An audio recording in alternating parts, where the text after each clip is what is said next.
čestitke, da ste prišli. Je res impozantno, da na takle dan pridete na filozofski dogodek. Jaz sem si malo drugače zamislil to.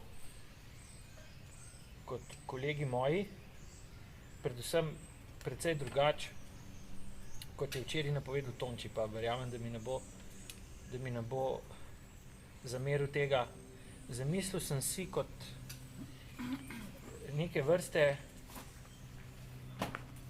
autorefleksijo v smislu lastnega občutenja vpetosti v družbeno mrežo in njene silnice ob neposredni navezavi na koncept svobode. In sem si zamislil to kot moje iskreno izlitje tistega, o čemur razmišljam že nekaj časa, predvsem pa v zadnjem obdobju, ko razmišljam o pojmu in konceptu svobode. In povem na glas, da o tem razmišljam vedno bolj in da to razmišljanje spremlja en tak rahlo pritajen občutek negotovosti, deloma malček tudi sramu. Verjamem, potrudil se bom, da bo to razvidno skozi ta kratek filozofski ekspoze. Se pravi, v redu, tudi jaz si postavljam vprašanje, ali je to, kar imamo in kar živimo, pro in kontra, je ali ni svoboda. Tudi jaz si postavljam to vprašanje. Pri čemer me to vprašanje ne zanima v pretežni meri, zanima me eno drugo vprašanje. No, ampak tudi, ko skušam na to vprašanje odgovoriti, torej, ali to, kar razumemo kot našo vsakdanjost, je ali ni svoboda, dobro, že kot pravnik in kot državljan bi to že v štartu razdelil na dva dela, ne? Vsebinski pa formalni del. Pri formalnem delu se verjetno na prvi pogled zdi, ne, da lahko temu, kar imamo in kar živimo, rečemo svoboda. Ampak je spet, po mojem prepričanju, ki ni samo moje, toliko elementov, ki kažejo na to, da tudi v formalnem smislu to, kar živimo, ni pristna svoboda, da meni slika postane zamegljena. Ko grem korak naprej, spet kot državljan in okuženo kot pravnik tudi, in si postavim vprašanje, kaj pa v vsebinskem smislu, ali je to, kar živimo v vsebinskem smislu, pristna svoboda, takrat pa je moje prepričanje, ki ga občutim tukaj nekje v prsih in pri popku, da je to, kar imamo in kar živimo, daleč od pristne vsebinske svobode. In to bom probal mal pojasniti. Ne? Poskušam preskočiti to vprašanje, ali to je ali ni svoboda, in si postavim vprašanje, če to že je svoboda in če sprejmem predpostavko, ki jo vedno bolj občutim kot vsiljeno od zunaj, da to v formalnem smislu, tehničnem, je svoboda, si postavim vprašanje, katera svoboda je to in kakšno kakovost ima to svoboda. In da bi se odzval na pričakovanja, ki verjetno obstajajo do takega razmišljanja, najprej par besed namenam pojmu politična svoboda, ki sva ga v zadnjem času tudi s Tončem skupaj malo preigravala, predvsem skozi njegovo pogovorno vodenje, ker je na tem področju enciklopedično načitan, izobražen, objavila sva tudi skupaj dva teksta na to temo, simptomatično seveda, brez kakršnega koli odziva in brez kakršne koli pripravljenosti kogarkoli od kolegov na kakršnokoli razpravo. In to, kar omenjam zdaj, to je že moj intelektualni odziv na vprašanje svobode kot problem svobode. Ne? Kombinacija nemišljenja in nekomuniciranja, ki zame že v osnovi, že v jedru zanika koncept intelektualne, umne, mišljenjske svobode. Ampak dobro, da se ne bom pri tem preveč zadržal. Torej, najprej v politični svobodi, kako jaz osebno dojemam jo kot nekaj, o čemer lahko govorimo, kot družbeno danost, v najboljšem primeru samo pogojno. Pričemer je moj prevladujoči miselni pristop do tega vprašanja takšen, da odgovarjam ne. Mislim, da to, kar živimo, ni politična svoboda. Najmanj zaradi tega, ker je verjetno prezentno vsakomur, ki ni popoln idiot v smislu, da ga zanimajo javne zadeve, javne vprašanje in se v tem pripravljam tudi občasno vsaj malo pogovarjati. Ne? Ko govorimo o razmerju med državljanom in javno oblastjo, je tisto, kar je neizpodbitno in kar najprej nam stopi pred oči, je, da tukaj v tem razmerju, v tem odnosu poteka igra enostransko. Ne? Strani javne oblasti ni nikakršnega poslušanja, nikakršnega slišanja in nikakršnega odzivanja na tisto, kar bi za intelektualca in izobraženca bilo mišljenje skozi mehanizem prepričanja, torej znanja, kar je nekaj več kot golo mnenje, in na drugi strani skozi tisto, kar bi morda lahko poimenovali kot izražanje, odražanje in uprizarjanje vsakodnevnih tegob ljudi, ki živijo v tej družbi. Tukaj zame poteka enostranska komunikacija in na tej točki nikakor ne moremo govoriti o tem, kar je Habermas v svojih delih, jaz sem ga veliko čital, naprimer označil kot deliberativna in razpravna ali stujko diskurzna demokracija, ne? Torej trajno potekajoči proces komunikacije med državljani, ljudstvom in javno oblastjo. Ko sva s Tončijem pisala in objavila ta dva članka, sva se vpičila v pojem in koncept politične enakosti. In sva se po predhodnem soglasju, da je res tako, opredelila v teh tekstih v tem smislu, da seveda politična enakost ni nekaj, kar bi lahko označili kot dejstvo obstoječega družbenega in političnega prostora. Šla sva tako daleč, da sva tudi posebej izpostavila in poudarila, da to, kar se danes označuje kot politika in politično, da dejansko to ni, da tukaj ne gre za politiko v pristnem pomenu besede, samega koncepta in za političnost, ampak da gre na to, kar so omenjali že mnogi drugi, mogoče sem jaz največ bral Foucaulta, gre enostavno za gospodstvo. Ne? Gre za gospodstvo in za politično menedžerstvo. To, kar mi danes imenujemo politika, to je dnevna politika, ki ni drugega kot družbeno menedžeriranje. Ne? To niso državniki, niti v Aristotelevem, niti v kakršnemkoli drugem smislu, to je menedžerstvo. In zdaj, v takšnih družbenih okoliščinah, ki so tako izrazito nepolitične in tukaj vabim, vi ste mogoče, nekateri ste mogoče to spregledali, starejši, mlajši, pa niste s tem seznanjeni.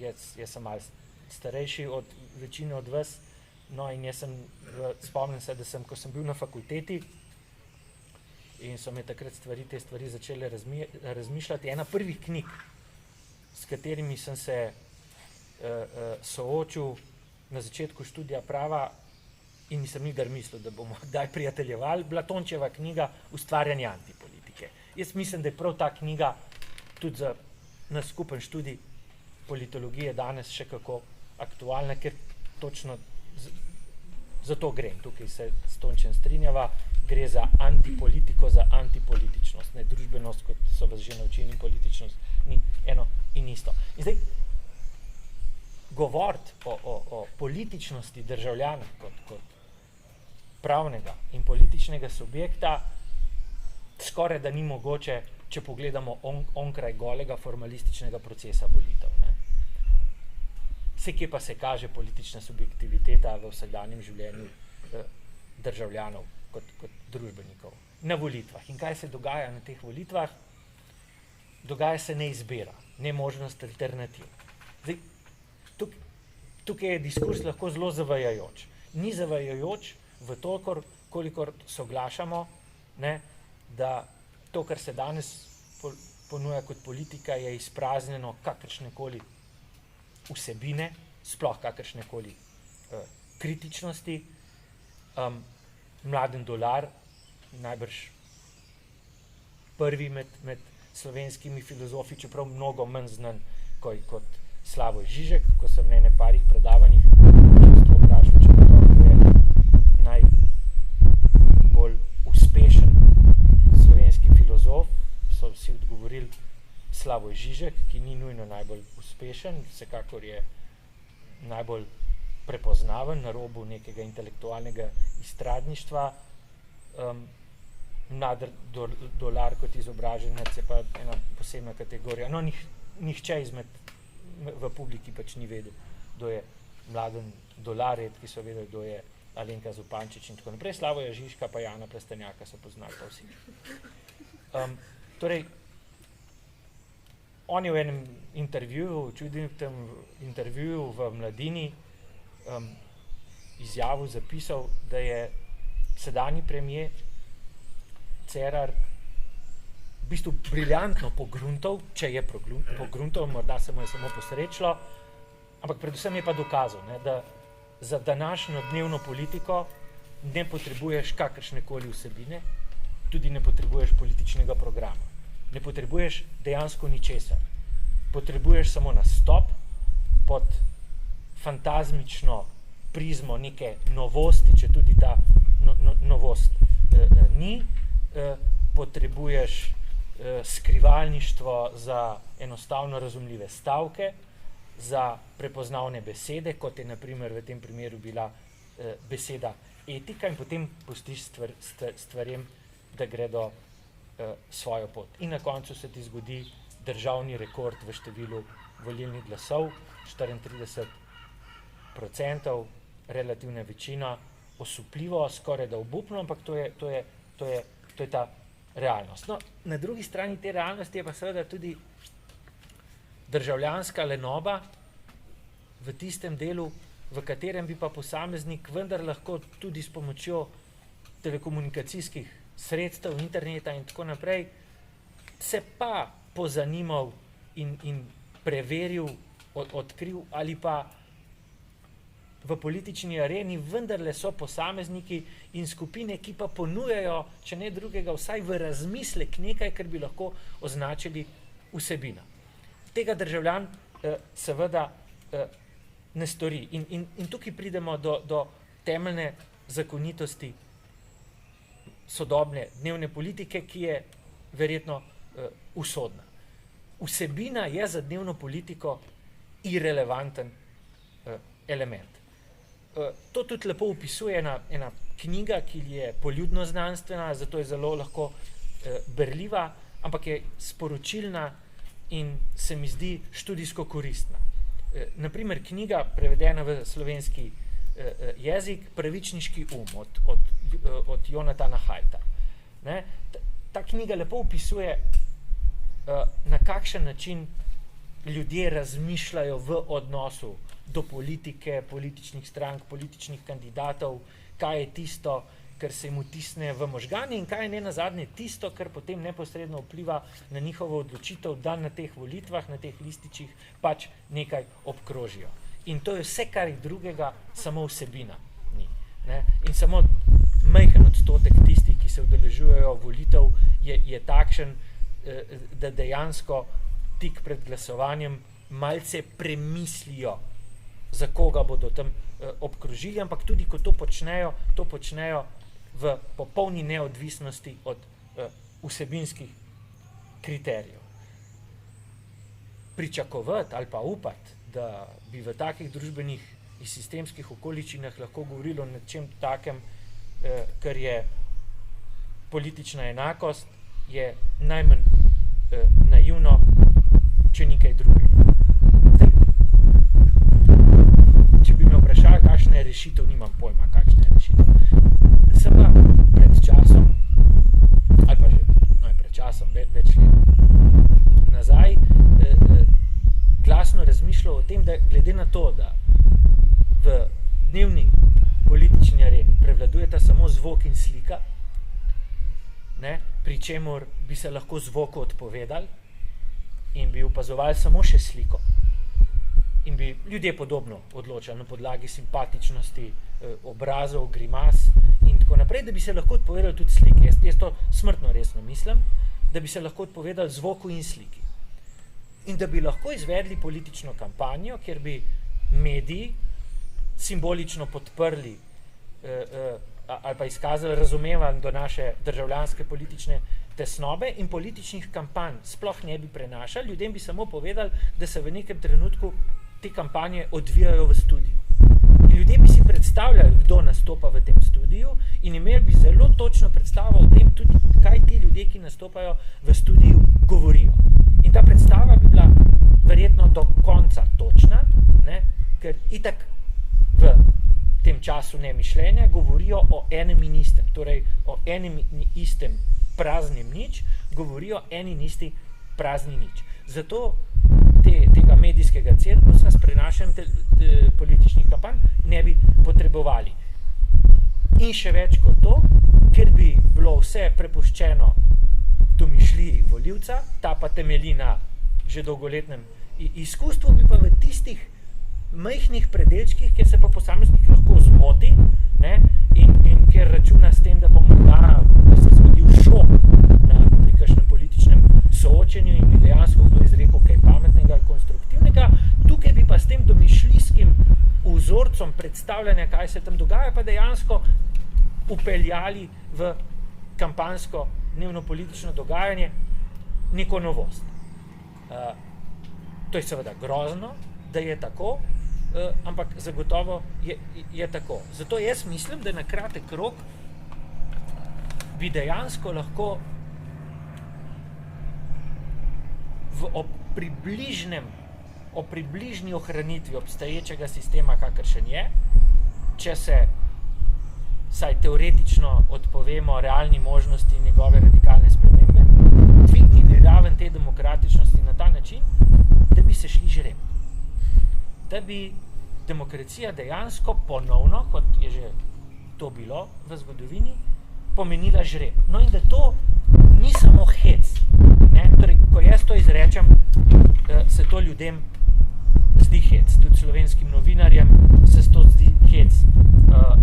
Šala in tako naprej, mogoče proizvod zdolgočasenosti, apatije in tako naprej.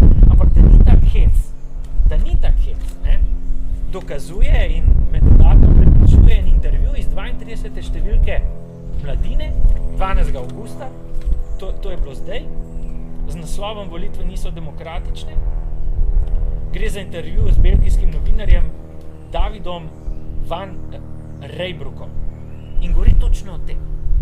Konkretno pojasni in utemelji idejo srednjeročnega, saj delnega dviga demokratične kakovosti političnega sistema in družbenega procesa z žrebom. Pojasni na kakšen način. To seveda ne bi bil kar žreb na slepo, to bi bil žreb, približno 1000 ljudi, ki bi jih žrebali tako kot danes sociološka znanost omogoča glede na družbeni vzorec in bi potem te ljudi prisilili, da bi ne četali po Facebookih, pa po Messengerjih, kjer se ne vidijo, kjer se ne slišijo, kjer ne občutijo, sinergijsko ne občutijo drug drugega, kjer se ne zavonjajo, kjer ne vzpostavljajo odnosa privlačnosti, antipatije in podobno, ampak bi jih prisilili, da bi sedeli za mizo. In bi te ljudje potem s tem sedenjem za mizo določili, katera so tista temeljna vprašanja, ki morajo biti prioritetna v smislu vprašanj in problemom, o katerih se bo pogovarjali in ki bi jih reševali na srednji rok v družbi. In tisto, kar bi tukaj bilo največja novost in najbolj usodno v pozitivnem smislu je, da bi seveda na ta način ti, ki bi bili izžrebani kot predstavniki ljudstva, bili razbremenjeni tega, da bi morali razmišljati o tem, da bodo na naslednjih volitvah ponovno izvoljeni. Ker najbrž je tukaj jedro tega zla, ki ga za nas pomeni dnevna politika. Obsedenost politike s tem, da bo izvoljen na naslednjih volitvah.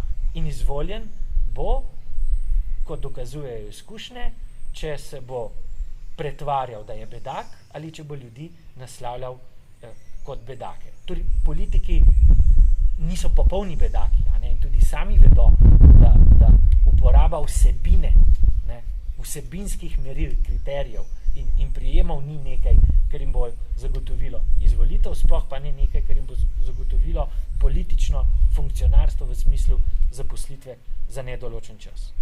Torej, jaz verjamem v idejo žreba. Mladina, 32. številka, imate na internetu, a sem objavil to na Facebooku, če pa nisem, pa še bom. Imate pa tudi na internetu, ne bom preveč o tem govoril.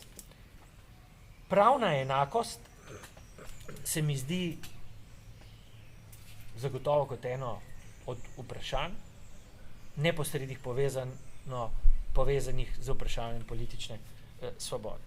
Tukaj lahko suvereno govorim kot pravnik.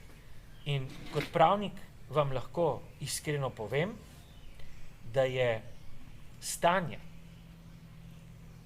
na področju pravnega sistema, na področju sodstva, še mnogo slabše, mnogo hujše, kot si vi predstavljate. Seveda to, kar nam ponujajo predstavniki sodniškega poklica, njihovi PR-ovci, posamezni sodnice, sodniki in tako naprej, karieristično razmišljujoči in delujoči pravniki, to so seveda zavajanja in laži. Stanje na področju pravosodja je tako grozno, da meni je zelo neprijetno, nimam pa več pravičnostne zadrege ob tem, ko rečem, to, kar se dogaja, ni več pravna država in to zagotovo ni vladavina prava. Danes noben od nas, noben državljan, noben posameznik ne more ne s prepričanjem, ne z gotovostjo, ne z veliko verjetnostjo pričakovati ali računati na to, da bo na sodišču dosegel zaščito njegovih pravic, svoboščin in interesov, niti v primerih, ko je za vsakogar, ne samo za pravnika, ne samo za doktorja prava, za vsakogar, ki je sposoben približno zdravo razmišljati, torej ni poškodovan v svojem umu in v svoji sposobnosti mišljenja, očitno, da je v nekem primeru se zgodilo nekaj, kar je mogoče označiti kot očitna in groba kršitev ustavnih pravic, očitna in groba kršitev zakonodaje,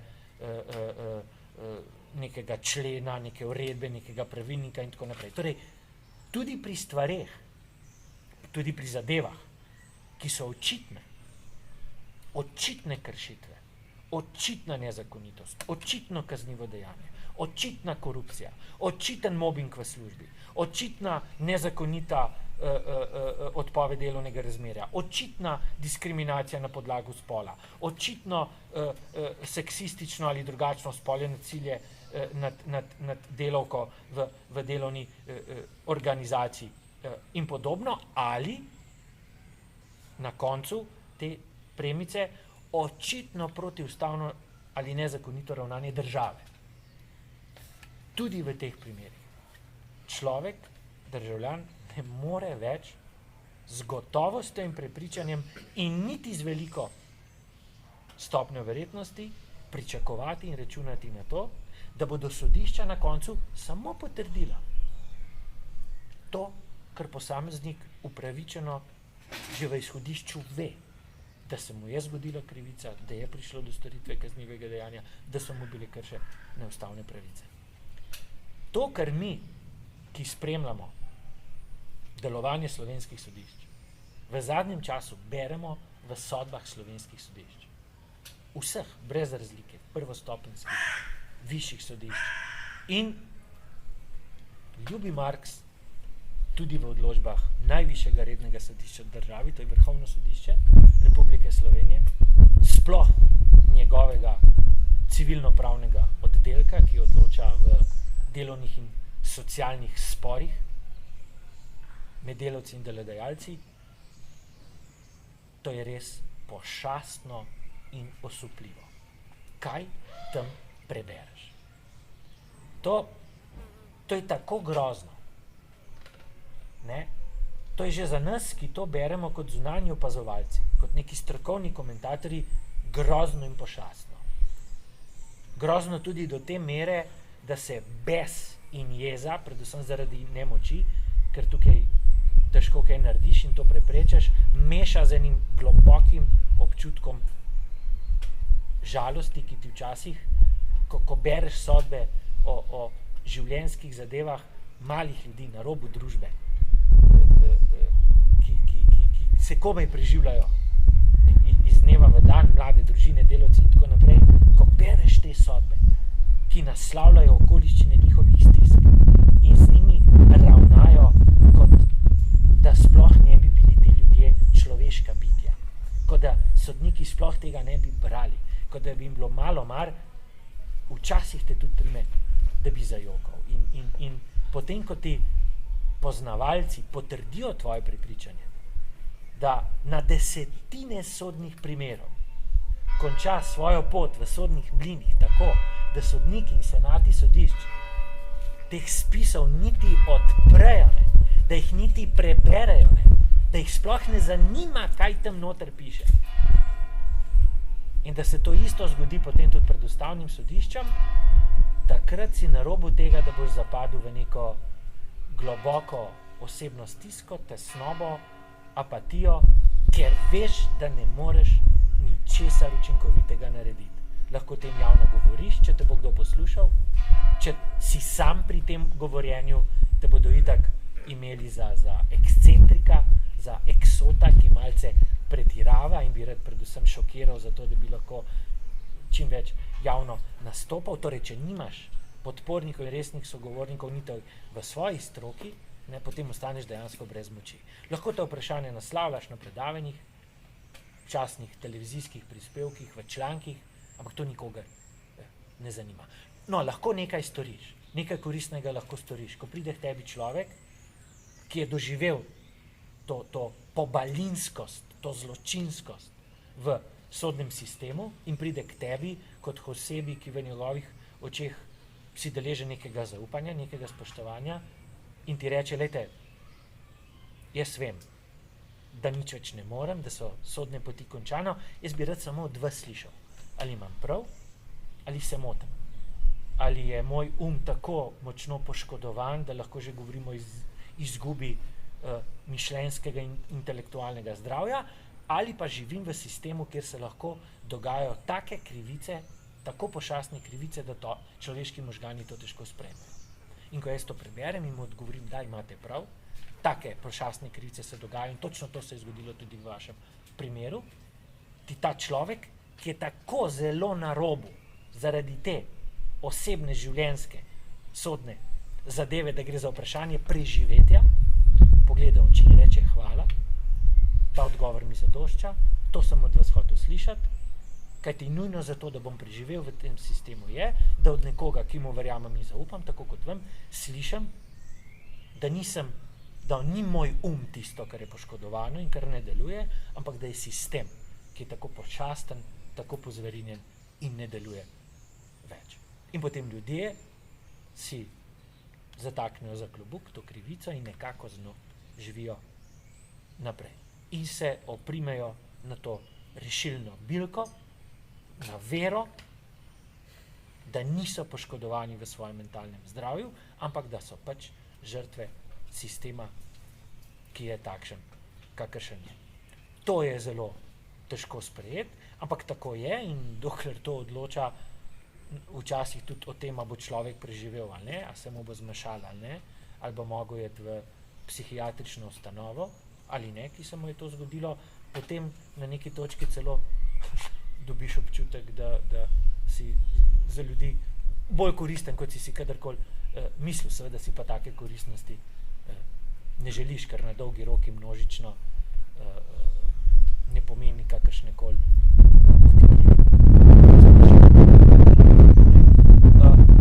Torej, tudi na področju sodstva države, sodja kot sistema, lahko rečemo, da se je zgodilo nekaj, kar nasplošno velja za politični prostor. Popolno razvrednotenje koncepta odgovornosti, popolno nesprejemanje odgovornosti. Kamorkoli se obrnemo, vidimo, da odgovornost kot koncept je izgnana iz javnega prostora. Od politike do političnih ustanov, družbenih ustanov, državnih organov, žal tudi pravosodja. Tega koncepta odgovornosti ni več. In tukaj se pojavlja ena stična točka med dnevno politiko, recimo med pravosodjem kot odločilnim stebrom zavarovanja posameznikove politične in pravne svobode in enakosti in recimo javnimi forumi, javnimi družbenimi omrežji, kjer ljudje lahko tudi anonimno in brez osebnega stika izražajo mnenja o različnih zadevah. Namreč, če je problem demokracije tudi to, da vendarle vsako mnenje ne more imeti enako težo, predvsem, ker vsako mnenje ni pravilno in ker obstaja velika razlika med mnenji in prepričanji, ker so mnenja nekaj, kar je povezano z negotovostjo, z dvomom, prepričanja nekaj, kar je povezano z znanjem, z suverenim obvladanjem nekega področja, nekega vprašanja. Ne? Kako usodno potem za demokracijo in svobodo v okviru demokracije je, ko ugotovimo, da te institucije, kot je sodna veja oblasti, dejansko ne delujejo več v funkciji zagotavljanja naše svobode s pomočjo orodja, da imajo na koncu možnost sprejeti odločitev, ker namesto argumenta politične premoči prevlada argument pravilnosti, točnosti, se pravi strokovni argument namesto dnevno-političnega argumenta, razum namesto čustev, racijo, ne, namesto nagona in strasti. Ne. Ko ugotovimo, da te institucije, sodna veja oblasti, deluje izključno še na ta način, ne da bi svoj institucionalni položaj v sistemu uporabljala za to, da bi rezala peruti in krila politični arbitrarnosti in samovolji, ne, ampak nasprotno uporabljata isti argument politične arbitrarnosti in samovolje zato, da bi sebe zaščitila pred odgovornim izpolnjevanjem tistega, kar je sistemska in družbena funkcija te veje oblasti. Ali z drugimi besedami, ko sodniki, kot predstavniki sodne oblasti, enkrat začnejo javno uporabljati argument, ne kritizirajte nas, ker smo sodniki. Naše sodbe so pravilne, ker smo sodniki. O naših sodbah se javno ne pogovarjajte, ker smo sodniki. Ne kličite nas na odgovornost, ker smo sodniki.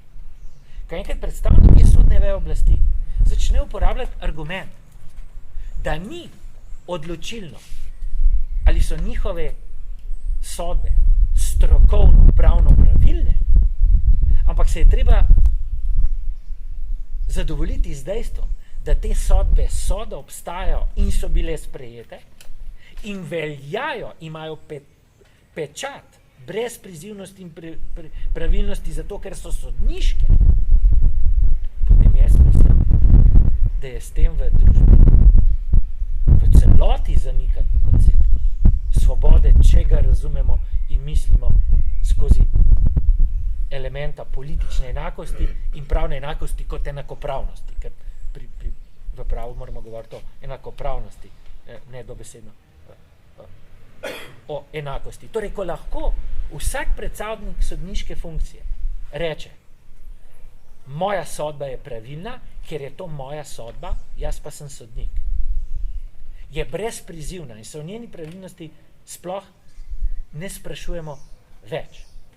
Ko enkrat lahko reče, to je moje mnenje, če tudi je to mnenje napačno, to je moje mnenje, če tudi je to mnenje zapisano rezultat korupcije, to je moje mnenje, če tudi je to mnenje prevedeno v pravni jezik odraz skrajne neinteligentnosti ali strokovne ignorance.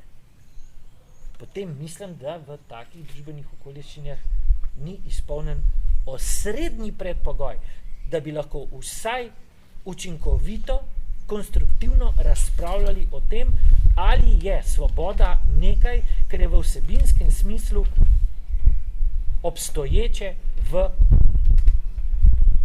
trenutnem družbenem okolju.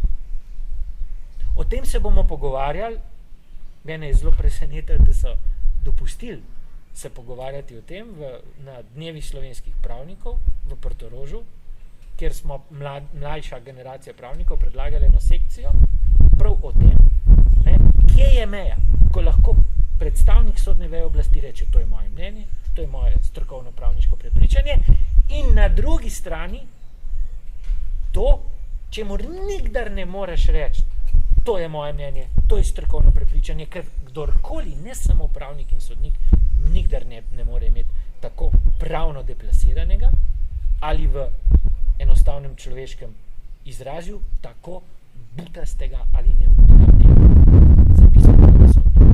O tem se pogovarja. Ker to je seveda šolski primer grobe zlorabe oblasti. Tudi v kazenskem zakoniku imamo kaznivo dejanje nevestno delo v službi. Kdor zavestno iz malomarnosti krši ustavo ali zakon, odgovarja za kaznivo dejanje nevestnega dela v službi. V zgodovini človeške slovenske države še ni bilo primera, ko bi kdorkoli na tej funkciji, ki je zadnji branik naše politične svobode in pravne enakopravnosti, odgovarjal za takšno kaznivo dejanje. In ko sem nekoč s tem naslovil nedavno večje število zbora odvetnikov, ki sem jim predaval, 60-70 jih je bilo, sem jih s tem naslovil in sem jim postavil vprašanje, zakaj vi kot odvetniki v takih primerih se ne odločite, pa organizirano drug za drugim, ne osamljeni jezdici, da so poleg soti, tako kot smo nekateri, drug za drugim na sodiščih vlagate tožbe zoper sodnike, ki očitno kršijo ustavo ali zakon, ko odločajo o neki zadevi državljana. In njihov odgovor je bil, da se z mano popolnoma strinjajo, da se to dogaja dnevno na desetine primerov, vendar si tega ne upajo storiti. Ne upajo storiti. Torej strah. Strah pred čem? Njihov odgovor je bil strah pred tem, da potem sploh ne bomo mogli več učinkovito zastopati nobene naše stranke pred sodišči, zato ker se na sodiščih srečujemo z enimi in istimi sodniki in sodnicami in če se jim pretirano zamerimo, potem to pomeni, da komunikacije v sodnih dvoranah sploh ne bo več in da bodo vse naše vloge, brez da bi jih brali, pregledovali in analizirali, avtomatično zavračali. In v tej borbi nas ne bo nihče podprl. In potem sem vprašal, dobro, pa če se greste malo revolucijo, pa vsi odvetniki se za to odločite, pa s tem prisilite medije, da vam dajo pozornost, da javnost naslovite, poveste, kaj se dogaja. Morda pa bo ta strah se potem prevesil na drugo stran, ne? In se bodo prestrašili ti, ki se danes počutijo popolnoma nedotakljivi, je bil njihov odziv molk. Torej, če tudi predstavniki stroke, kot kot je odvetništvo, tega ne upajo storiti, potem se človek res več kot vpraša, ali je morda koncept strahu, o čemer se sicer dnevno pogovarjamo v naši družbi, še mnogo bolj prisoten, mnogo bolj nevaren in mnogo resnejši problem, kot si takole včasih malce priznamo. To kaže na neko tako globoko nevrozo, ki bi se utegnila kaj kmalu prevesti tudi v neko kolektivno družbeno shizofrenijo, da mislim, da je tukaj razlog za zaskrbljenost še kako na mestu. V procesu onemogočanja naše politične svobode dnevno aktivno vsekakor sodelujejo tudi mediji. Ne bi našteval na kakšne načine, to bodo počeli drugi, jaz bi kot pravni filozof izpostavil samo eno vprašanje. Problem zasebnosti.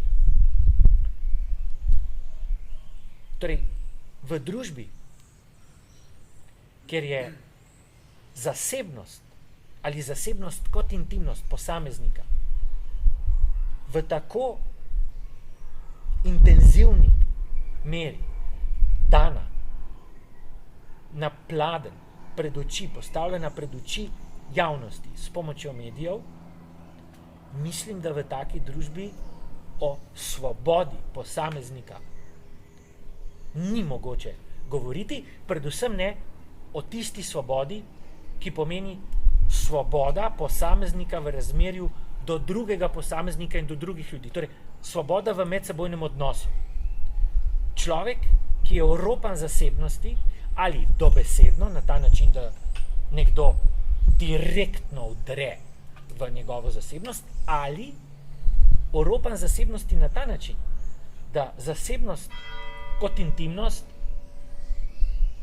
postane prevrednotena, da dobi drugačen pomen, da dobi etiketo, ki jo razvrednoti kot nekaj, do česar je posameznik upravičen in je tudi upravičen, da to zadrži zase, da to skrije pred očmi javnosti in da ob tem nekaj občuti. Se pravi, da upravičeno nekaj skrije pred drugimi ljudmi.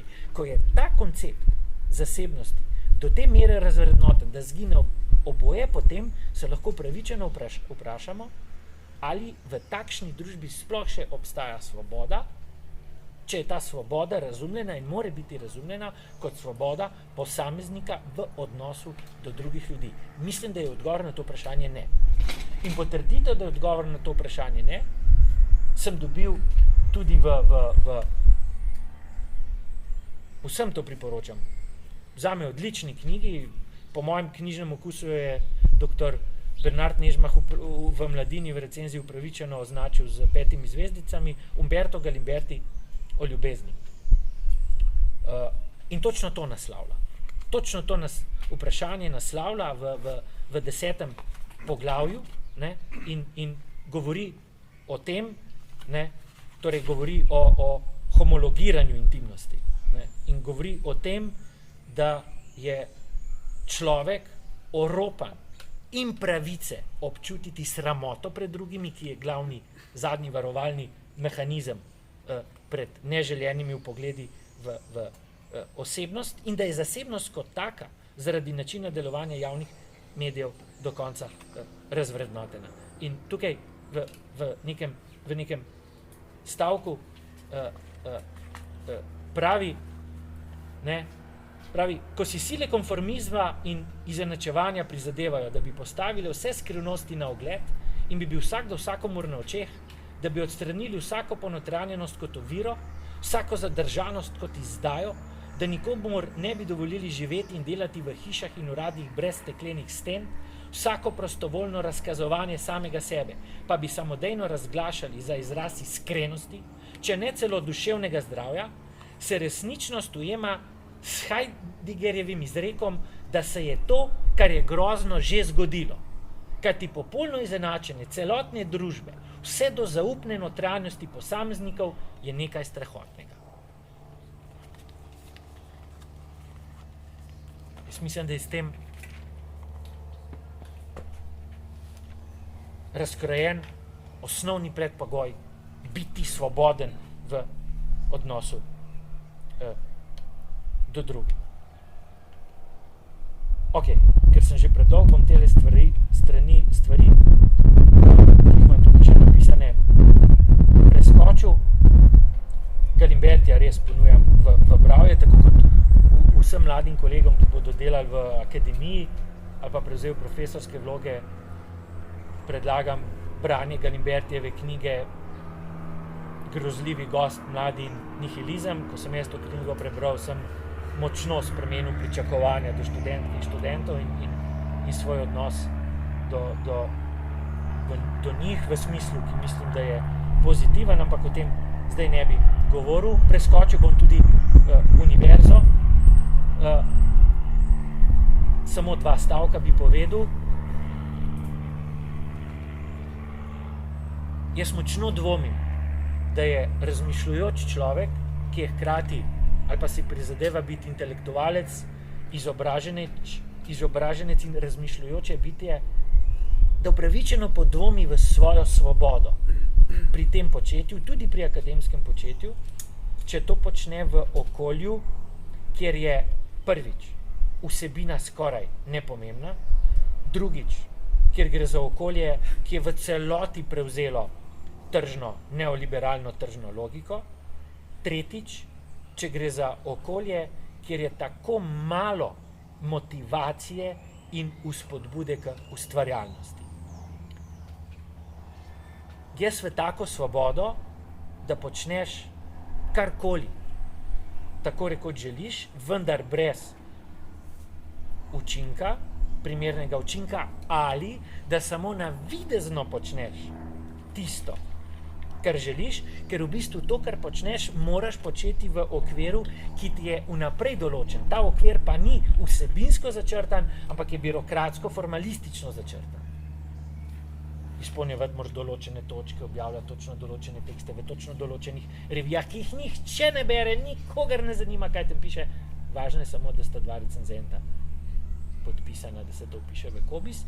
Jaz v tako svobodo močno dvomim, take svobode ne razumem kot privilegij, ampak kot cokljo v procesu posameznikovega ustvarjanja in samoopredeljevanja in intelektualnega razvijanja.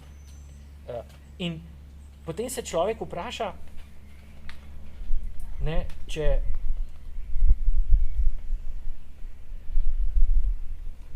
je politično, dnevno-politični prostor tak, kot je, in če je res tak, kot ga vidim jaz in sem ga poskušal opisati, in če je akademija res takšna, kakršna je, in prepričan sem, da je, kakršna je, kje naj potem človek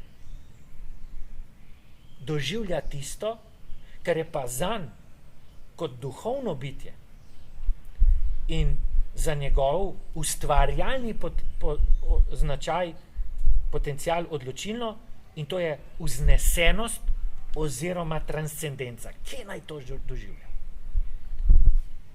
Če je toliko ovir, da bi to doživljal v političnem prostoru, v družbenem prostoru,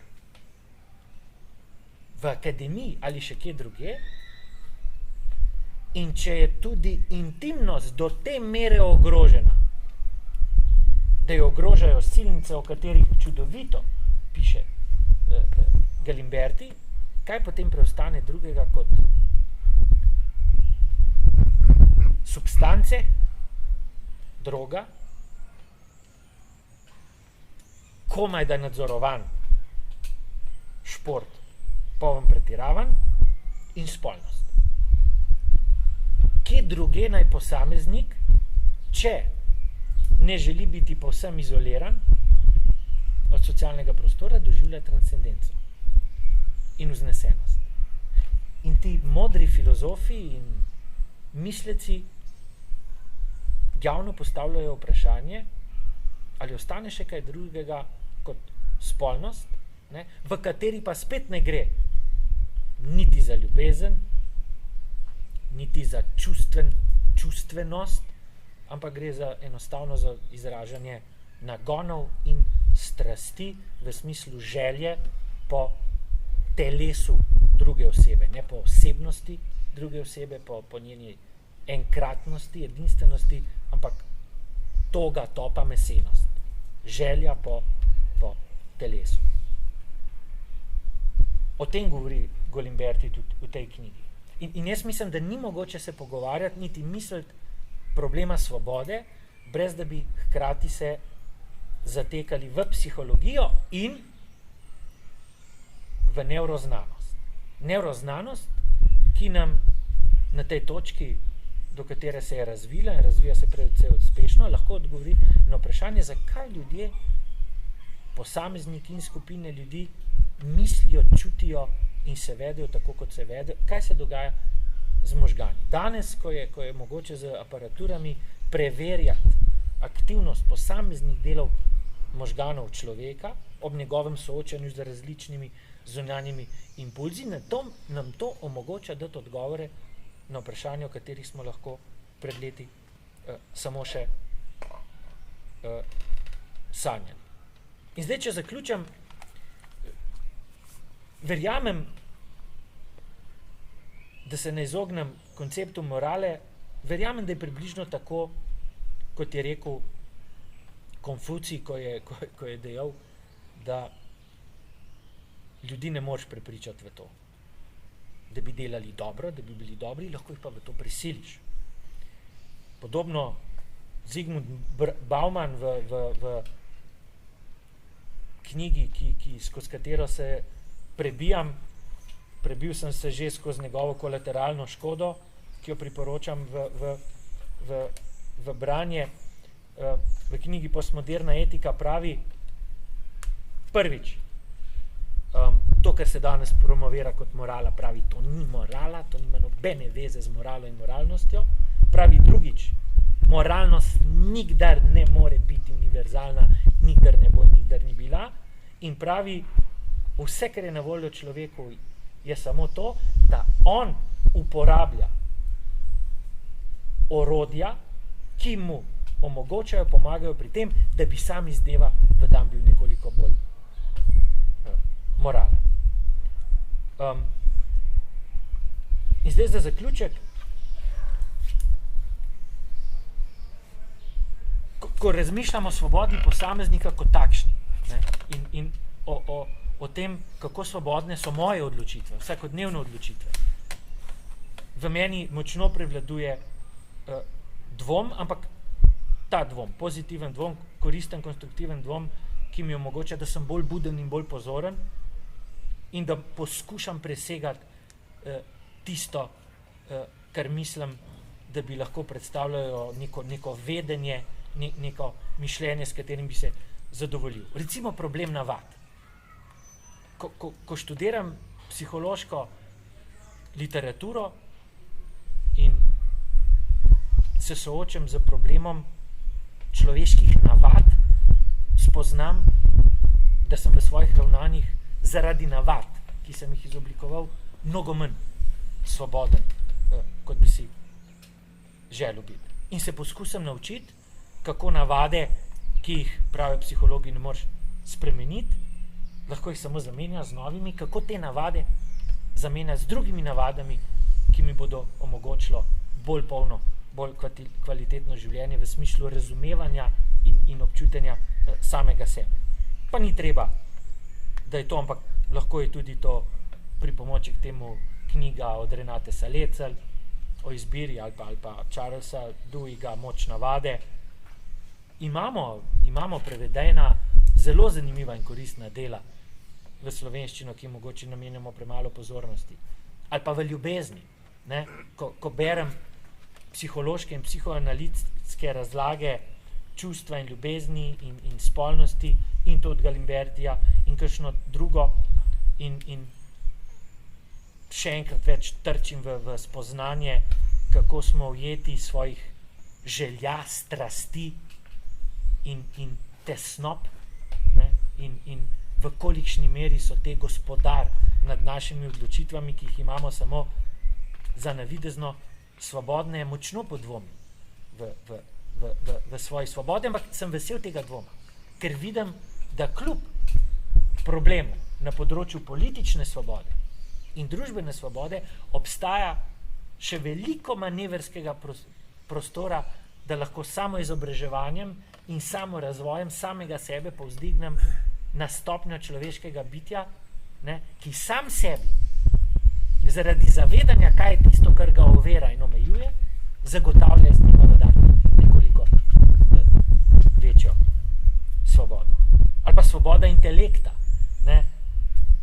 Morda je danes, ali pa zdi se, da je danes filozofija eksistencializma od Sartra do Camilla, njegovega tujca in tako naprej, aktualno kot še nikdar predtem. Ali intelektualec, izobraženec v današnjem družbenem okolju upravičeno čuti tesnobo, odtujenost, alienacijo, apatijo, zdolgočasenost, paradoksalno zdolgočasenost ob vsem, kar se v družbenem prostoru dogaja in na to ne moreš neposredno in učinkovito vplivati. Ne. Tisto, kar se zdi pa posebej paradoksalno, je pa morda vsaj zame, jaz to tako občutek, da imamo vendarle preveč svobode v napačnem doživljanju svobode. Da smo vedno še preveč svobodni pri tem, da svobodo kot tako napačno doživljamo. In morda se bo to spremenilo že v kratkem. Stvari, ki se dogajajo v družbi na področju ekonomije, vojna, terorizem, dogodki znotraj Evropske unije, ne toliko Turčija, Nemčija. Malo sem se s Tončijem par dni nazaj o tem pogovarjala, me je kar malo prestrašil, ko sem govorila o tem, kaj se utegne v kratkem zgoditi, ampak ali se morda ravno tukaj ne odpira en paradoks, da v bistvu te stiske, ki jih doživljamo, še vedno niso tiste prave, največje stiske, ampak te še prihajajo. Da je morda daleč največja stiska posameznika res, ko je ta soočen morda z vojno, morda s pomanjkanjem, morda z lakotjo, morda z bojem za preživetje, ampak ne socialno preživetje, ampak dobesedno z bojem za preživetje. In ali morda človek ni nagnjen k temu, da šele ob veliki katastrofi, kot je lahko vojna, pregnanost, begunstvo, migracije, v bistvu doživi v celoti, občuti svojo živost. Živost kot nekaj, kar je v tistem trenutku razbremenjeno bremena enoličnosti, navad, intelektualne, filozofske, umne, ustvarjalne, zdolgočasenosti in tako naprej. Jaz si želim in vsem nam želim, da se ne bomo soočili z možnostjo razrešitve tega paradoksa in da se nam kaj takega, kot je množična vojna, vendarle ne bo zgodila. In ko sam sebe vprašam, kako torej do svobode in do pravilnosti mišljenja in ravnanja v družbenem okviru, si rečem približno takole. Ne. Verjamem, da mora človek ne glede tega, kaj počne, ostati odprt do drugih in za druge, da mora skrbeti za ohranjanje in razvijanje socialnih stikov, vendar brez trpljenja. Ne. Trpljenje zame pomeni socialni stiki s tistimi, s katerimi se človek pogovarja tako, da ne slišijo drug drugega in samo teče čas, ki mu navidezno omogoča zapolnitev praznosti in samote, da ostane zavezan k filozofiji in da s pomočjo izobraženih ljudi, prijateljev, kolegov, učiteljev, javnih mislecev in tako naprej bere prave knjige in se s tem izogne bremenu, da bi prebral preveliko število knjig, ki niso prave, pa se osredotočil samo na tiste, ki so prave in v katerih je že vse zapisano, da je previden v svojih socialnih stikih, a ne hkrati nevrotičen in v stanju panike, da si dovoli in da si naložim misliti radikalne družbene spremembe, kajti verjamem, da je pogoj, temeljni pogoj, da bi do kakršnih koli družbenih sprememb sploh lahko prišlo, prisiliti samega sebe, da stalno misliš radikalne spremembe in da je kolektivna množično mišljenje radikalnih sprememb nujni predpogoj, da se sploh ustvari energija za to, da bi lahko do takšnih sprememb kadarkoli prišlo. In to se mi zdi zelo pomembno, tudi za tiste, ki delamo v akademskem poklicu in ki se javno udejstvujemo s članki, knjigami in tako naprej, da ni obremenjen z učinkom svojega lastnega dela kot ciljem. Se pravi, ko si enkrat zadaš kot cilj, da more tvoje delo v družbeni realnosti dajati neposredne učinke, sicer to delo nima vrednosti, se pravi, da se nekaj res spremeni, da se nekaj predrugači, da nekdo začne ravnati drugače, da nekdo odstopi, da nekoga odstavijo, da se spremeni študijski program, da se fakulteta drugače organizira, da mediji začnejo drugače poročati in tako naprej. Torej, tisti trenutek, ko si zadaš kot merilo vrednosti svojega lastnega dela, neposreden učinek, ki ga ima to delo v družbeni praksi, mislim, da si tisti trenutek mrtev. Če pa nisi mrtev, si pa tik pred hospitalizacijo v psihiatrični ustanovi. Hkrati tudi sem prepričan, da ko govorimo o svobodi, moramo vztrajati pri tem, da naše pozornosti od vprašanja svobode kot legitimnega in nujnega družbenega vprašanja ne bi preusmerili na stran pota ugovori v smislu, in to se tudi pojavlja kdaj v javnem prostoru, v smislu, pa kako si vi, ki ja živite v tolikšni politični, pravni, socialni svobodi v primerjavi, naprimer z ljudmi, ki živijo v tem trenutku v Siriji, ali pa v Turčiji, ali pa v Turkmenistanu, zapuščajo državo, iz dneva v dan so njihova življenja neposredno ogrožena, se jih zapira, se jih pobija, se jih izganja iz države. Kako si vi upate dvomljivo, kritično in vprašujoče javno razmišljati o vprašanju svobode? Ne, mislim, da je resnica ravno obratna. Mislim, da moramo ravno zaradi te razlike prevzeti odgovornost do sebe in do celotne človeške družbe, da toliko bolj kritično naslavljamo vprašanje svobode in da toliko bolj javno razmišljamo in mišljimo koncept svobode. Zato se popolnoma strinjam s tem, kar je včeraj v uvodnem predavanju rekel Tonči.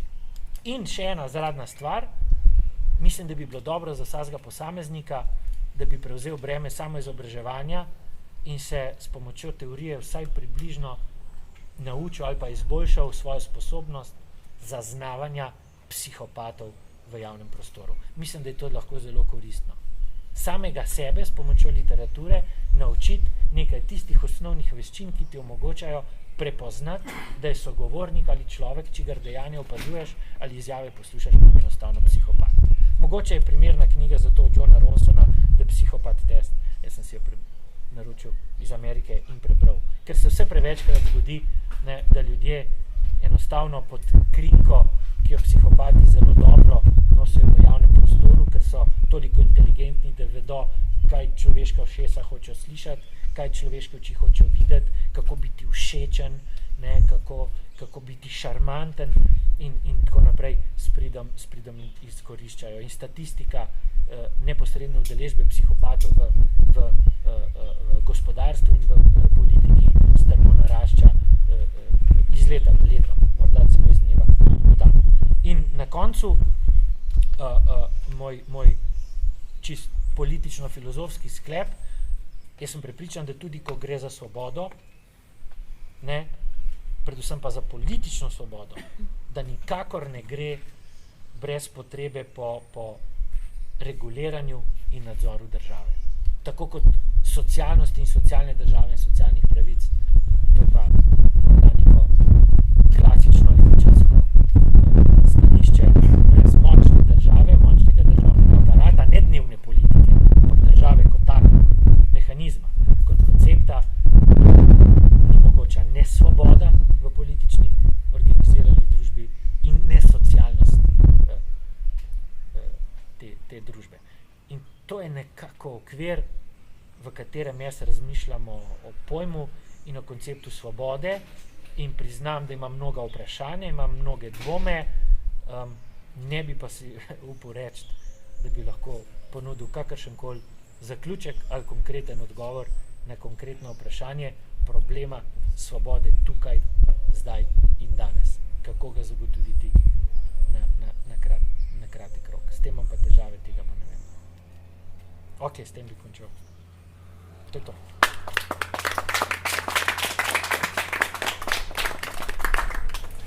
Pa sem še hotel nekaj iz moje knjige brati, kam ne bere, da bi vsaj jaz javno prebral enkrat, pa nisem tega naredil. Kakšen komentar? Kolega.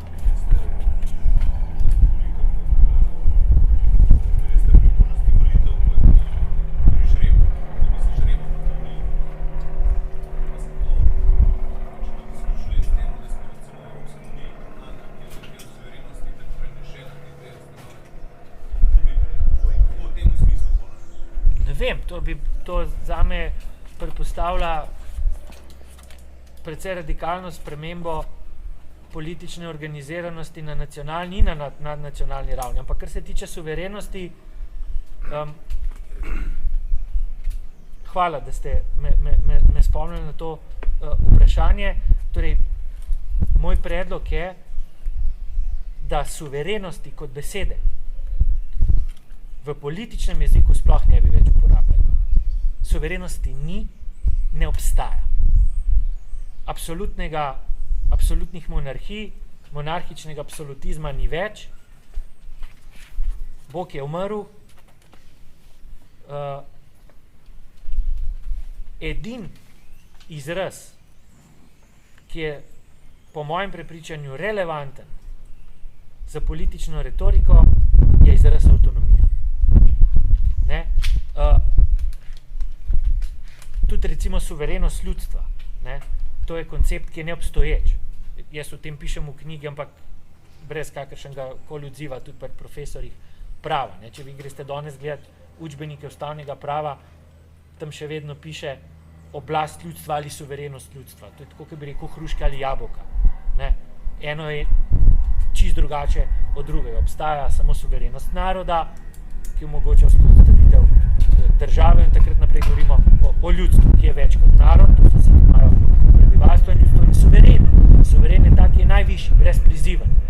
In to ne more biti človek. To nikdar ne more biti človek. V politično organizirani družbi, ki jo imenujemo ustavna demokracija, je suverenost kot politično kakovost mogoče pripoznati samo temu, kar razumemo danes kot postrazsvetljenski sodobni koncept človekovih pravic in svoboščin. Tukaj jedri suverenost. Sicer pa lahko govorimo samo o avtonomiji. In to pa vsi vemo, da politične avtonomije na ravni nacionalne države, kot je Slovenija, ne, ni. Ne?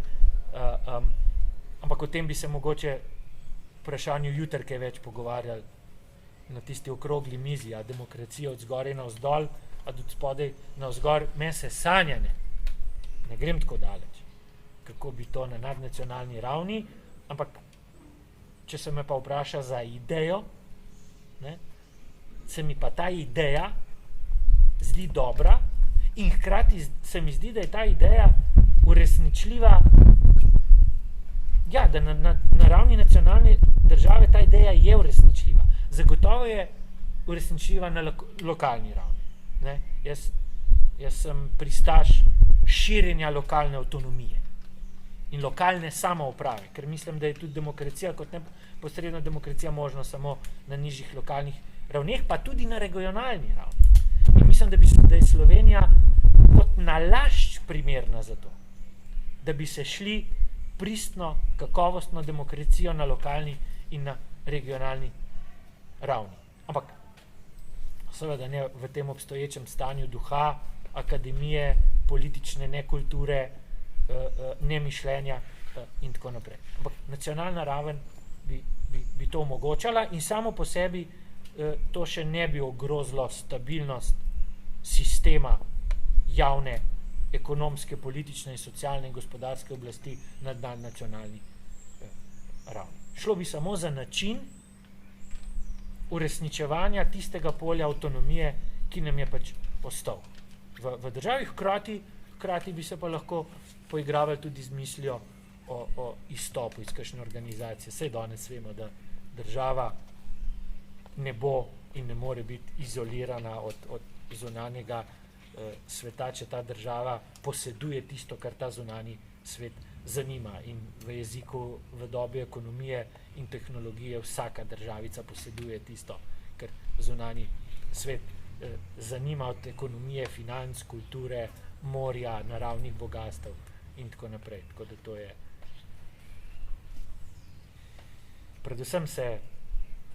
Predvsem nam ponujajo nujnost nadnacionalne organiziranosti v smislu Evropske unije kot edini možni in prisiljujoči mehanizem za zagotovitev in obrambo miru. Kaj pa vem? Bomo videli, a ne, Tonči? Zelo hitro bomo videli, če je res tako.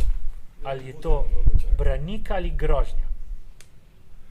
Jaz bi imel samo eno vprašanje, rečemo, da vprašanje.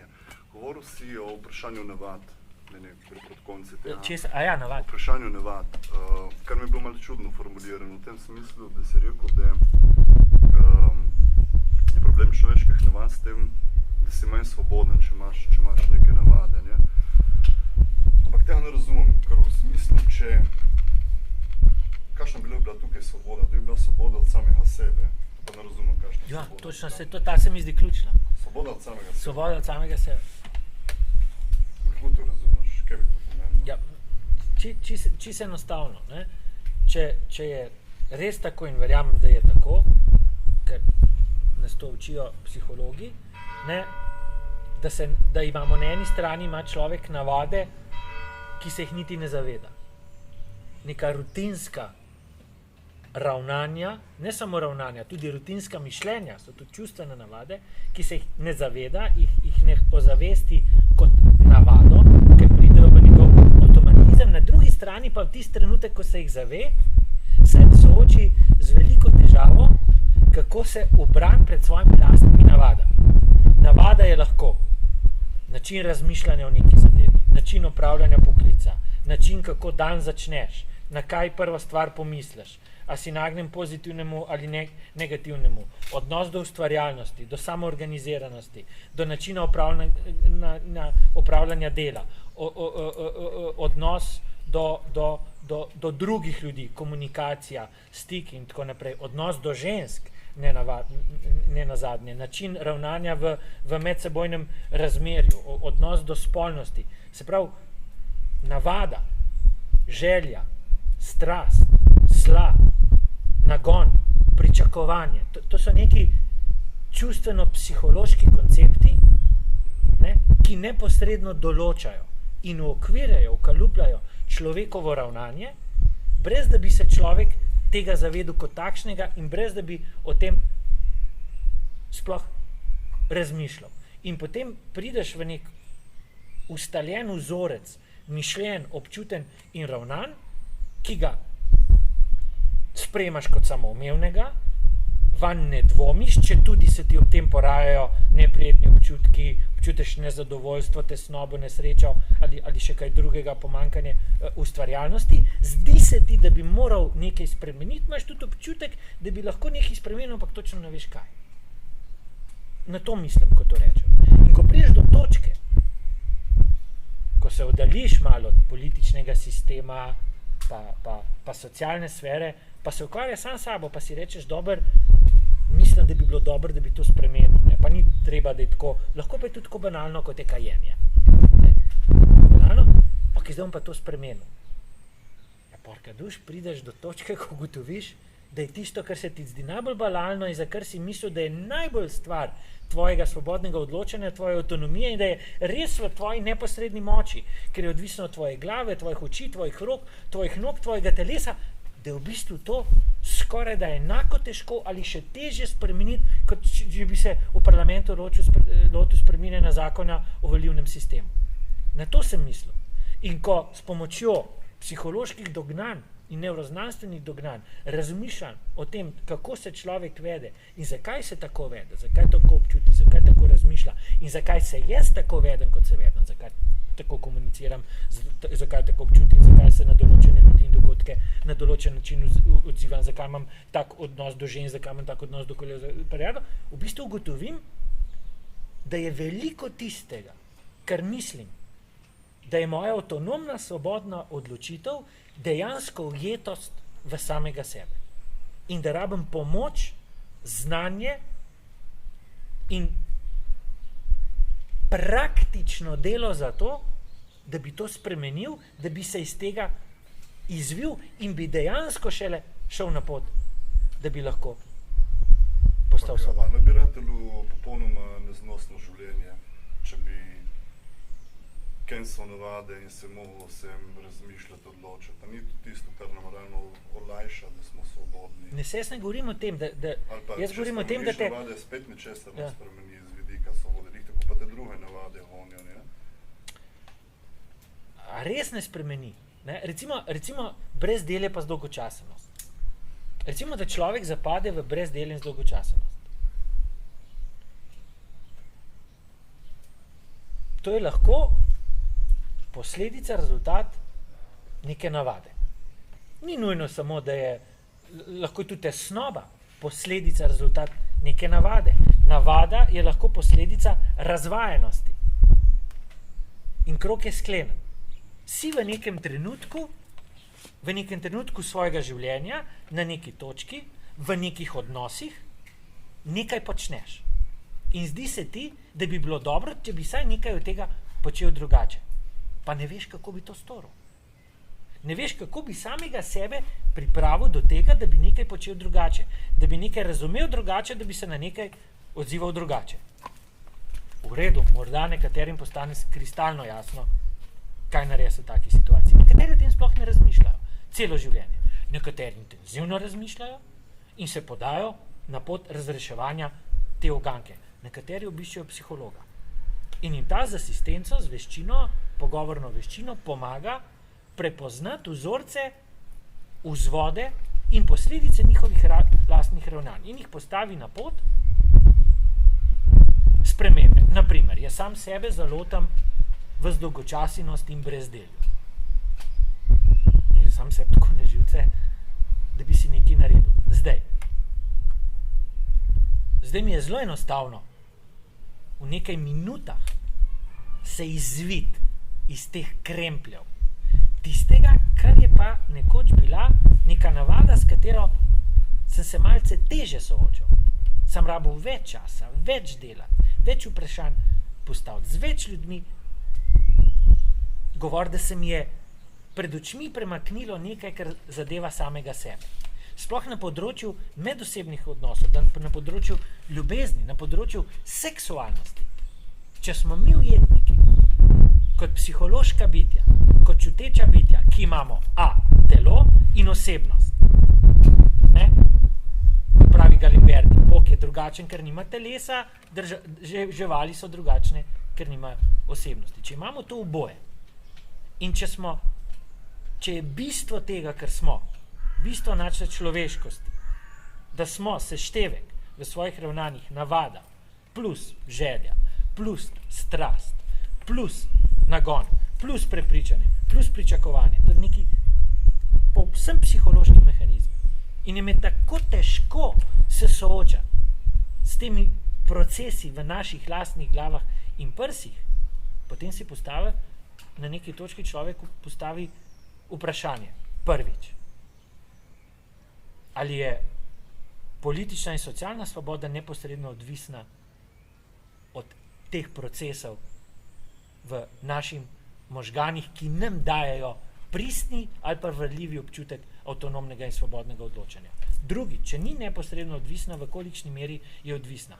Tretjič, ali je pogoj za to, da se dojemanje in uresničevanje, odražanje svobode v socialnem prostoru spremeni, sprememba teh miselnih procesov in mehanizmov v naših položajih, ki definirajo pristnost svobodnosti odločanja, ko nekaj počnemo, ravnamo, stopamo v nek odnos, o nečem razmišljamo. In četrtič, ali lahko sprememba v socialnem prostoru povratno, predhodno vpliva ali olajša spremembe v našem doživljanju samega sebe, okolja in drugih v smislu pristnejše avtonomije sprejemanja odločitev. Se pravi, postavljamo vprašanje, v kolikšni meri so psihološki procesi in mehanizmi pogojeni ali odvisni od socialnih procesov in v kolikšni meri obstaja med enimi in drugimi avtonomija. In med njimi ni prehajanja. In ko nagovarjam samega sebe in ko pridem do točke, ko si rečem, nimam blage veze, kako bi otipljivo vplival na spremembe v socialnem prostoru, si rečem, dobro, nekje je pa en prostor, na katerega pa lahko neposredno vplivaš. In to si ti sam. Ampak želja, da bi neposredno vplival na mojo dejavnost, na avtonomijo, je premalo. Moram se naučiti, kako vplivam na svojo lastno avtonomijo odločanja, čutenja. Moram se celo naprej naučiti, kaj sploh so psihološki koncepti želja, strast, nagon. Moram se naučiti sploh, kaj je to ljubezen. Moram se naučiti, kaj je odnos z drugo osebo. Moram se naučiti razlikovanja med telesom pa med osebnostjo. Moram se naučiti razlikovanja med ljubeznijo, romantiko, zaljubljenostjo pa spolnim aktom. Mislim, to se treba vse naučiti.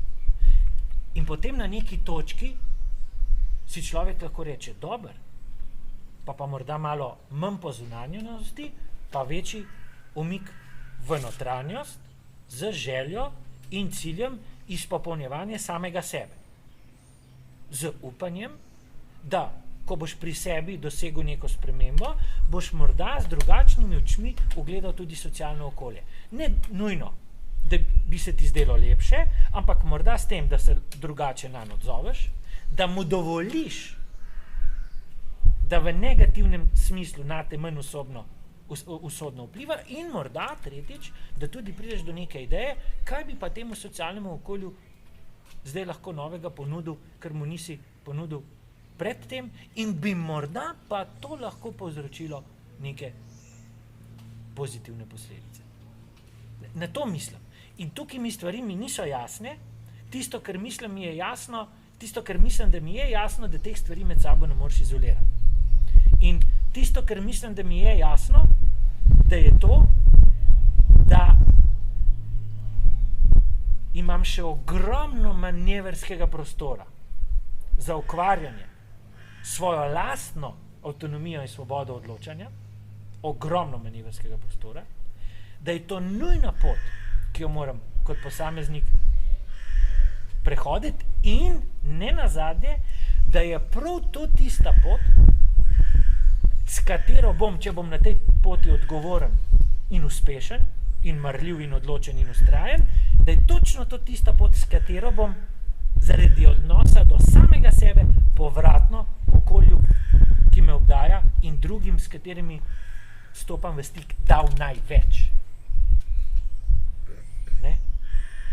Se pravi, kot bi rekel Bauman, da bom socialnemu sistemu dal veliko več, če bom s pomočjo vsega, kar mi je pri roki, sam poskušal biti boljši človek.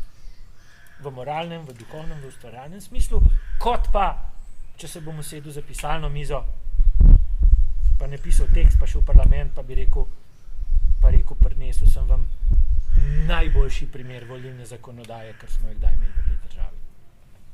Nekako v tem smislu. A ne? In da je oboje medsebojno soodvisno. Ne? Da to, da se človek trudi in mu uspe biti boljši človek, to nikdar ne more imeti negativnega vpliva na druge in na socialno okolje. Obratno pa lahko. Tako kot, če se izključno osredotočaš na zunanje, če tudi v dobri veri, z najboljšimi nameni, pa si premalo dlakocepsko ukvarjajoč z samim seboj, v smislu, da bi se izboljševal, v bistvu lahko povzročiš tudi precejšno škodo. In potem pridemo do problema demokracije. In potem pridemo do problema Facebooka. Ne nazadnje pridemo do banalnega problema, ampak mislim, da je to ena implikacija tega, o čemer govorim. Na Facebooku zdaj to delam za nalaž, kot eksperiment, ker sem postal malo šle. Objaviš neki tekst. Imaš recimo nekih 3000 spremljevalcev. In običajno od teh spremljevalcev dobiš, ne vem, izraze strinjanja, ljudne, kakšne ljudne, veliko poskusov duhovičanja, ki ni duhovito, veliko duhovičen poskusov mišljenja, ki je golo pometovanje in tako naprej. Na to pa v osnovi strinjanja, ampak to besedno strinjanje, ljudje, ki v stvari nič ne vedo, te naslovijo s komentarjem, kjer najprej sicer napišejo, da o tej zadevi res niso podkovani in to priznajo, ampak se s tabo strinjajo. In se ne zavedajo kontradiktornosti stališča, dveh stališč v istem stavku. Ne? Torej, v stvari nič ne vedo, ampak se pa s tabo strinjajo. In fajn si jim zato, ker se s tabo strinjajo. Žal pa je problem tega, da si jim fajn toliko časa, dokler se s tabo strinjajo. Vprašanje njihovega strinjanja je pa popolnoma neodvisno od tega, kaj ti počneš, ali imaš prav, ali nekaj vladaš, o nečem nekaj veš in v kolikšni meri so čustva prisotna v temi, ki je tema pogovora. In potem se ti nekega dne zgodi, da ti tak človek napiše. Tako kot do zdaj, že 10 let, tudi zdaj nič ne vem o tem. Prej sem se z vami strinjal. Nisem nič vedel o tem, vi o tem veste vse, jaz sem se z vami strinjal. Všeč ste mi bili, ker sem se z vami strinjal. Dokler sem se z vami strinjal. Danes, ko ste pa ta isti človek, uporabljate to isto znanje, se sklicujete na isto literaturo, uporabljate isto logiko, zapisali pa ste stališče, s katerim se jaz ne strinjam, če tudi o tem nič ne vem, zdaj mi pa niste več všeč. Tako zelo mi niste všeč, da nisem mogel molčati in vas pozivam, da malce razmišljate o tem, kaj ste rekli. In to nekako približen se mi zdi, da je simptomatično za demokratični prostor. A ne? Zato, kdo reče izobražencu pa intelektualcu, naj prevzame odgovornost, pa naj vstop v političen prostor, je navaden idiot. Ali pa ne idiot, bedak. Ne razume, zakaj gre. Kdo reče izobražencu intelektualcu, da ni prevzel dosti odgovornosti, ker ni vstopil v politično areno, je bedak, ne razume, zakaj gre. Ne? Kdor misli, ne, da bo intelektualec ali izobraženec vstopil v politični prostor in bo ljudi naslovil z vsebino in mu bodo sledili njegovi uglajeni retoriki, njegovemu sklicovanju na literaturo, njegovim izdelanim strokovnim argumentom, da o sistemu nič ne ve in je tako romantično naiven, še bolj, kot sem bil jaz romantično naiven v prvem letniku srednje šole, ki sem mislil, da moraš princi rostca preneti. Nič ne ve o tem, ampak to se zgodi. A ne? In zato tukaj se pa moramo žižkam strinjati, a ne? Pa še s kom drugim. Zato ni naloga intelektualca in izobraženca in tudi akademika ne, da prestopi neko mejo, preko katere se preveč približa dnevno političnemu prostoru in temu, kar se reče ustanove, funkcije, politike in tako naprej. Ne, on ima svoj delokrog in v tem delokrogu prevzema odgovornost in del prevzemanja te odgovornosti tudi je, da ostane znotraj tega delokroga. Je pa seveda izziv in skušnjava v sodobni družbi pri tem početju pa še toliko večja, ker danes je družba do te mede medializirana, televizija, radio, internet in tako naprej, da dejansko, če želiš vsaj malo razširiti krog tistih, ki nekaj vedo o tvojem delu, izven predavalnice, v kateri je recimo 15 študentov, vsaj občasno, če ga želiš razširiti, ni nujno, da ga razširiš, ampak če se odločiš, da ga razširiš, moraš prevzeti tveganje in stopiti občasno tudi pred TV kamero in lučjo, ki je za to TV kamero, in se dati napudrati. In dati tisto 3-minutno, 5-minutno, 15-minutno izjavo na neki oddaji, na nekih poročilih, neki televizijski, radijski oddaji. Ampak tveganje je nesorazmerno. Iz več razlogov. Ne samo to, ker v tem času seveda ne moreš povedati to, kar bi povedal. Ne samo to, ker te bodo slišali tako, kot te bodo želeli slišati. Ne samo zato, ker izgovorjenega ne moreš ločiti od obraza in mimike, s katero vplivaš na ljudi.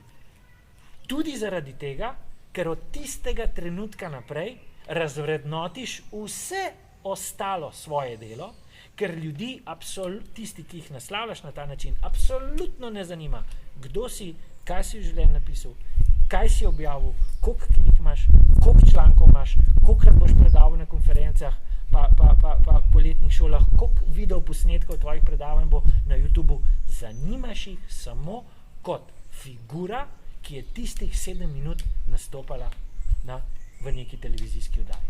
In vsakdo od teh, nihče od teh ne bo šel na internet in pogledal, aha, to je pa ta s tem in s tem imenom in priimkom, on je pa življenje najbrž še ki je ustvaril, čak pojmo na internet, dajmo pogledati, vtipkamo njegove besede, aha, dobili smo 870 zadetkov, ok, dajmo prebrati dva teksta od teh. Tega ne bo nihče naredil.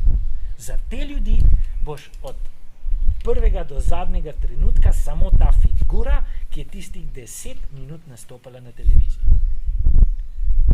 Jaz imam recimo s tem problem, ker sem ratu alergičen, če človek pristopi k meni in mi reče, vas pa radi gledamo.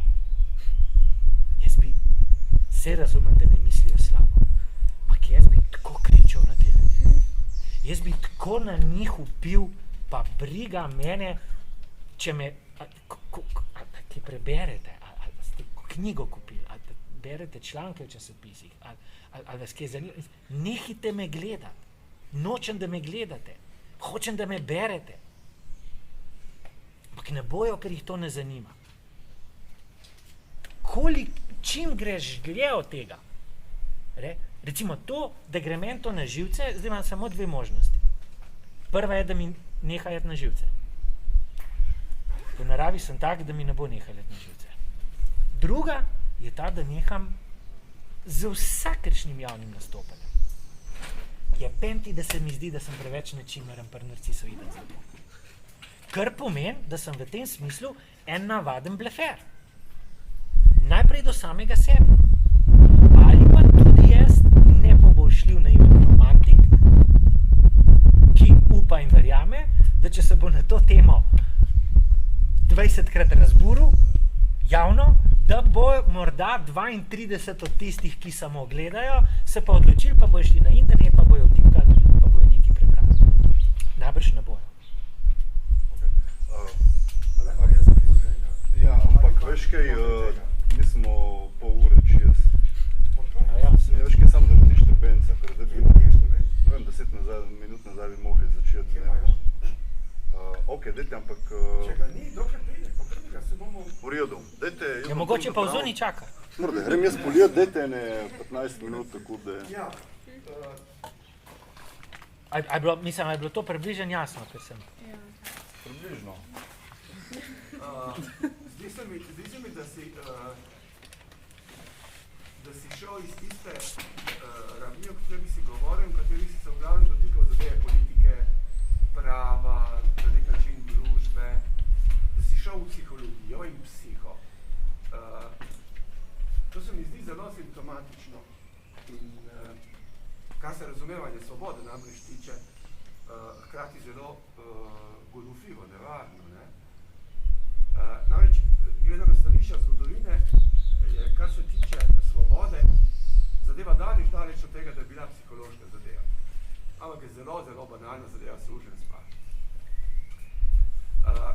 skozi zgodovino pa drži, da smo se bolj ali manj, da so nas bolj ali manj, da smo bolj ali manj zaprti v psiho. Šlo je prek krščanstva, prek moderne znanosti in filozofije volje, še posebej intenzivno pa tam nekje od polovice 19. stoletja vrh zadeve doseže pri Freudu in mi smo danes v bistvu pacijenti Barnesa. Spravi nečesa zelo nevarnega in smo dobesedno zaprti v sobanah selfa. Jaz mislim, da v teh sobanah ni izhoda in da so same te sobane naš horizont, znotraj katerega smo zaprti in zato ne moremo misliti v smislu odpirati ponovno to, kar je predmet te naše poletne šole in česar si mislim, da se zelo lepo, odlično se držal prvih dveh tretjinah nastopa.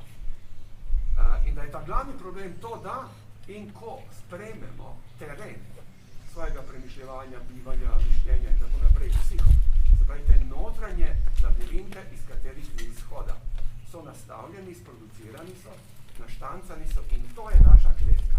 Se pravi, če so stari Grki za kletko imeli človeško telo, mi več tega ne jemljemo kot kletko, ampak predvsem smo ujeti v duha.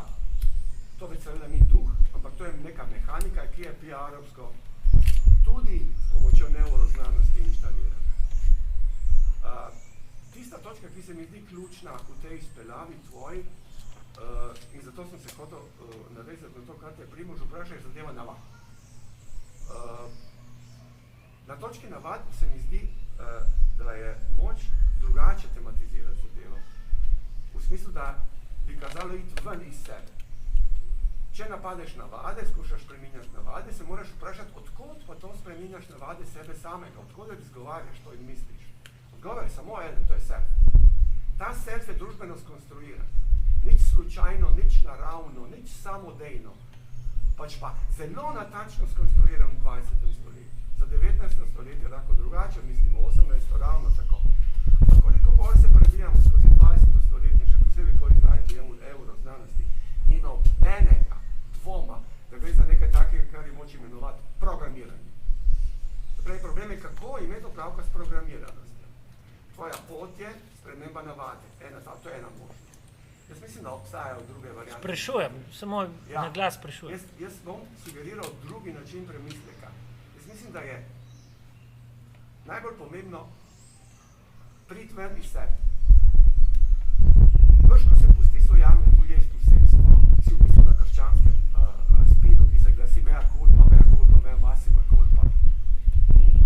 Samo da ga zdaj znanstveno rešujemo in ostanemo znotraj programiranosti.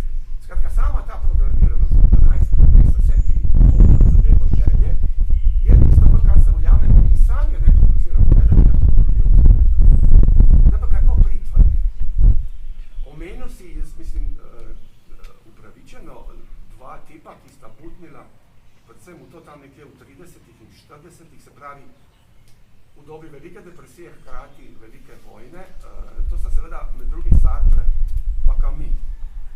Temeljna kategorija, če jaz prav razumem, kako ona dva postavljata, je zadeva gnusa. Jaz ne razumem, da ona dva gnus postavljata kot psihološki problem. Nasprotno, jaz mislim, da za oba velja, še posebej za Sartreja, ki je bil direktni študent in poslušalec Heideggerja v 30 letih, ko izrečeta gnus, potem tako ali drugače odpira ta možnost, da je nekaj gnusnega na družbi. Da je družba gnusna. Zato, kar imenujemo danes okolje gnusno. Se pravi, gre za vprašanje, temu bi verjetno po Hegelu dalo se Marksovsko reči. Gre za tisto, kar Marx imenuje Entäußerung. Gre za polnanjenje. Ne gre za Entfremdung. Ne gre za odtujitev. Ti si govoril v kategorijah odtujitve. Marx pravi, on loči, zahvaljujoč Feuerbachu. Na eni strani Entfremdung ali odtujitev, na drugo Entäußerung ali polnanjenje. Vprašanje gnusa je tisto, kar omogoči, da ljudje v mojih kategorijah, zdaj bom rekel, postajamo politične živali. To pomeni, da kontekst družbe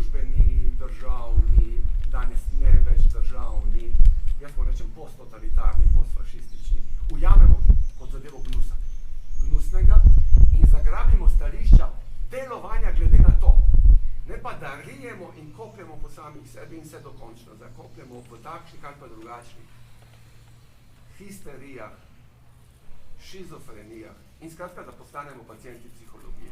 Ti veš, da jaz imam radikalno Wittgensteinovski negativno odnos do psihologije, da to za mene ni nikakršna znanost, da je to za mene tehnika manipulacije. V tem smislu mislim, da je relevantno tisto, kar je bilo odprto in moja sugestija bi bila, kaj porečeš, to vprašanje za jaz, kaj porečeš na ta prijem, da je pravzaprav ne gre toliko, da se pustimo ujet v notranjost, ker to je tisto, kar naši gospodari hočejo. Pač pa da odkrijemo gospodarje in da rečemo, zdaj pa je dovolj. To zdaj pa je dovolj, pa pomeni delovati v svetu. To je politično delovanje. Ja.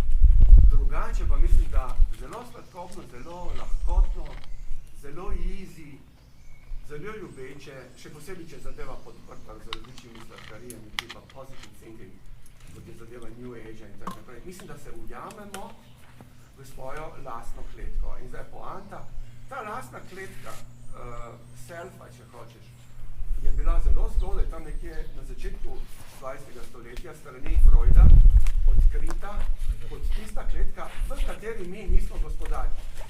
Se pravi, to je tista kletka, ki je bilo iznajdeno nezavedno. In v tem smislu brskati pod nezavednem, ne razumeti, in to je sklep, da je to politični problem, da je to način antipolitičnega in podpolitičnega gospodstva, mislim, da bi bila napaka. Kaj pa rečeš na ta premislek? S tem se v celoti strinjam, mi je žal, da mi takoj uspe dati jasno te poante. No, ti isti, ki uporabljajo psihologijo, ampak kritično za to argumentacijo, kot je Galimberti, svarijo točno pred tem. Ne? To je Galimbertijeva linija, Ja, ki sem je zdaj ja. ekspliciral. In banalno to danes nekako zgleda tako, kot si nakazal, skozi to mrežo neoliberalnega tržnega potrošništva na ta način. Namesto, da bi, kar bi morali, to je morati, ljudi zaradi soočanja z gnusom, ki je tam zunaj, opolnomočili za to, da bi postali, se naredili ali se vsaj vedli, kot da so politični subjekti in akterji, se jih z sklicevanjem na gnus, ki je tam zunaj, vendar se ga opisno spremeni v granitno kocko, ki se jo ne da predstaviti, sam grozno zaudarja in smrdi, še bolj distancira, izloči iz javnega prostora in se jih namesto tega zapre v psihiatrične klinike, kjer jim dajo tablete, psihologu, kjer njihovo doživljanje opišejo kot motnjo in ji dajo ime, ali v neke te množične delavnice za samopomoč, kjer se pa potem še multiplicira ta odtojenost na ta način, da se pa, kot piše tudi Galimberti, redefinira in prevrednoti odnos do lastnega telesa, ki potem ni več skupaj z možgani orodje za akcijo tam v političnem prostoru, kjer je treba ta gnus počistiti, ampak postane samo sebi namen, zgolj kot forma, zgolj kot figura. In jaz se s tem v celoti strinjam. In žal, mislim, da to morava priznati, da to drugo počnejo danes tudi univerze. Pridite sem, ker tam zunaj nimate kaj početi, že vnaprej vam povemo, da tudi brez zveze, da greste potem tja ven, ker vas tam ne marajo, ne potrebujejo, ne pričakujejo, čim dalj ostanite tukaj, samo povejte, kako želite, da vas naslavljamo, da boste tukaj čim dlje časa in ne boste delali čim manj problemov. Ker vi ste tukaj zato, da mi lahko obstanemo tukaj. Mi, učitelji, profesori, pa obstanemo tukaj zato, ker je to naše edina pribežališče, azil, ker tam zunaj unega sveta nočemo, nam gre na živce, spremeniti ga ne moremo in ta svet nas noče. Pridite, da bomo mi lahko obstali tukaj v našem svetu, ki smo ga ustvarili z vašo pomočjo. Vrh hipokrizije.